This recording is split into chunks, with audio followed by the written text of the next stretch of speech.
سپاس از گروه سرودخوانی متواصلین به حضرت روحیه سلام الله علیها. انشاءالله تا آخر عمر از منتظران حضرت مهدی موعود، از منتظران موقعیش باشیم و انحرافی در زندگی ما ایجاد نشود. سلامات محمدی.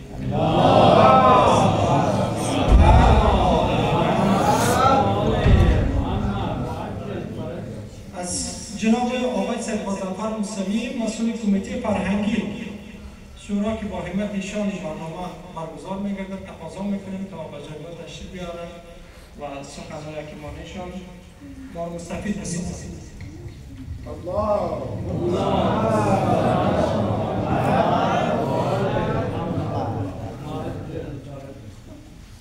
جهت شادی روح تمام شهدا و تعجیل در ظهور آقای ماه زمان در محمد و محمد صلی الله علیه و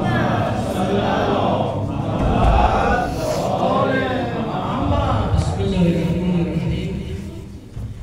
الحمد لله رب العالمین و اجمعین. الصلاة والسلام علی رسول الله و آل الطیبین الطاهرین المعصومین.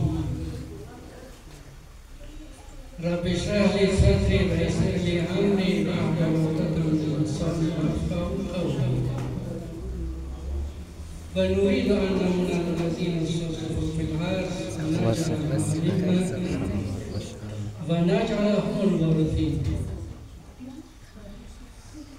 ابتدا نیمه شعبان سالروز منجی عالم بشریت را خدمت حاج آقای علوی، حاج آقای کاظمی رئیس شورای محترم و تمام شما بزرگان، حاج آقای صادقی و آقای موسوی، تمام سادات‌های محترم، فرهنگیان، جوانان، مثلا سرودخوانان، نوجوانان ما تبریک و تهنیت عرض می‌کنیم.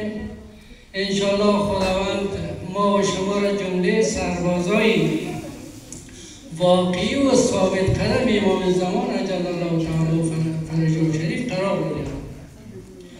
من تشکری میکنم از تمام شما بزرگواران عزیزانی که از راه دور و نزدیک تشریف آوردید. این مراسم بسیار معنوی را گرامی می‌دارید، واقعا جای قدردانی و تشکری دارم. من خوشحال هستم واقعا که در جمع اقوام عزیز خود قرار دارم و این محفل با همت جوانان عزیز ما، پشتکار جوانای ما، مخصوصا در کمیته پلان پالیسی و همت‌های بی‌دریغ حاج آقای کاظمی و تمام دوستان عزیزانی برگزار شده. این مایه افتخار و قدردانی است برای ما.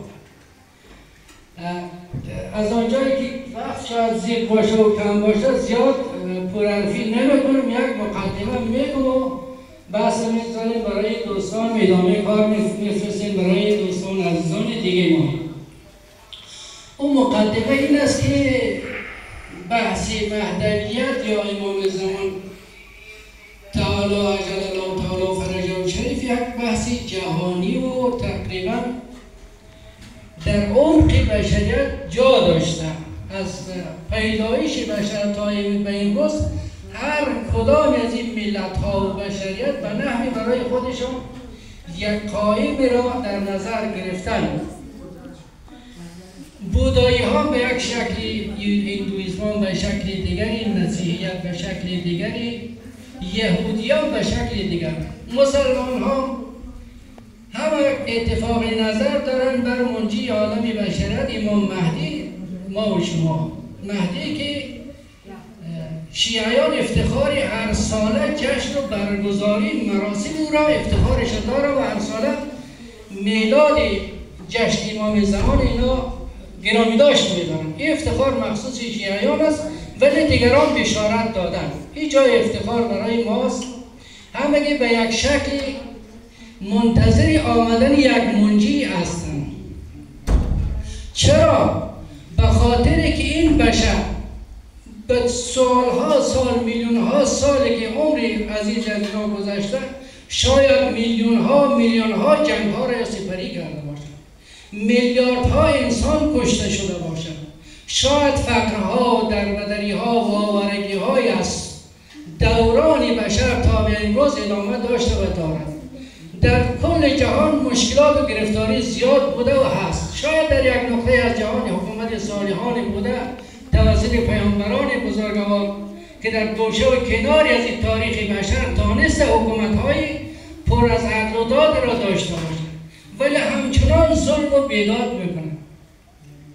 در این قرن 20 که ما و شما بزرگای ما دیدن، نوجوانای ما فعلا در قرن 21 ما و شما هستیم. دو دانه جنگ جهانی دوم، جنگ جهانی اول و دوم، میلیون ها انسان کشته شد، میلیون ها انسان آواره شد.